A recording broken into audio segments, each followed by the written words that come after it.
આપણી તો પરંપરા જે બહેનો છે ને એમને જૂના ગીતો તો લગભગ અત્યારે યાદ નથી. હે ભાઈ ઢોલો વળી હો પારેલો છોડ. સમજ્યા? અમને તરી તરી વર્ષ થયા, હજુ અમે જ નહીં સમજીએ. આમાં કોઈની ચાલ ડૂબે નહીં. રબારી સમાજનું ગાણું છે, તમે જો. અને હવે તો ફેશનમાં ગીતો ગાય છે, બોલો અમારામાં.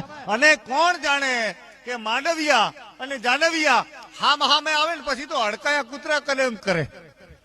અને તમે જુઓ તો હવે તો ફેશનમાં ગીતો ગાય છે ને એમાંય હવે તો પાર્ટી પ્લોટમાં પાછળ જાણો આવે છે. બરાબર, એક જાનમાં જોકે બરાબર જેને કે પાર્ટી પ્લોટના બરાબર ગેટની આગળ જાન આવે અને અહીંયાથી રબારી સમાજની બહેનો ગીતો ઉપાડે, પણ કેવા ફેશનમાં ગીતો. એ તો જ્યારે માન નવલાવે. આ માત્ર આનંદ કરાવું છું હો ને. હા, અને આજે આનંદનો પ્રસંગ છે એટલે. પણ ફેશનમાં કેવા ગાય? અરે તો જ્યારે માર નવલાવે ઉતારા દેવરાવો રે.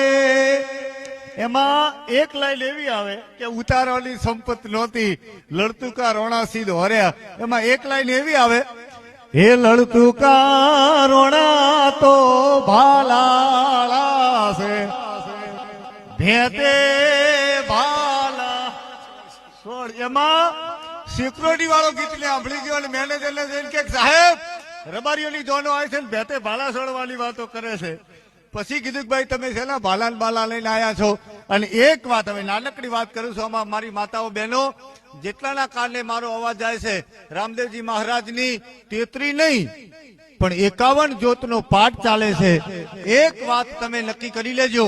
અને કદાચ હાતમ આઠમ હોય કે બીજ હોય, તમે રાત્રે જયારે હાઈવે ઉપર આવતા હોય ને ત્યારે બહેનો તમારે જોવાનું, હામે ગાડીઓ આવે એમાં સામે વાળો લાઈટ ને ડીમ કરે તો સામે વાળો ફૂલ કરે, સામે વાળો લાઈટ ને ડીમ કરે તો સામે વાળો ફૂલ કરે. એમ ડીમ ફૂલ લાઈટો થાય ને તો રાત્રે હાઈવે ઉપર ગાડીઓ ક્રોસ થઈ જાય. માનો કે બંને ફૂલે ફૂલ આવે તો શું થાય? બંને ફૂલે ફૂલ આવે તો શું થાય? થાય ને, એક્સિડન્ટ થાય ને. એમ આજે એક વાતનો તમે નિયમ લઈ લેજો કે જે વખતે હાહુ ફૂલ થઈ જાય ને ત્યારે વહુ ને ડીમ થઈ જવાનું. જે વખતે વહુ ફૂલ થઈ જાય ત્યારે હાહુ ને ડીમ થઈ જવાનું. જો ડીમ ફૂલ થાહો ને તો આપણા ઘરનો ડ્રાઈવર જો કે બચી જાય. અને આપણું મારો જે કહેવાનો હેતુ છે, અને આજ 100%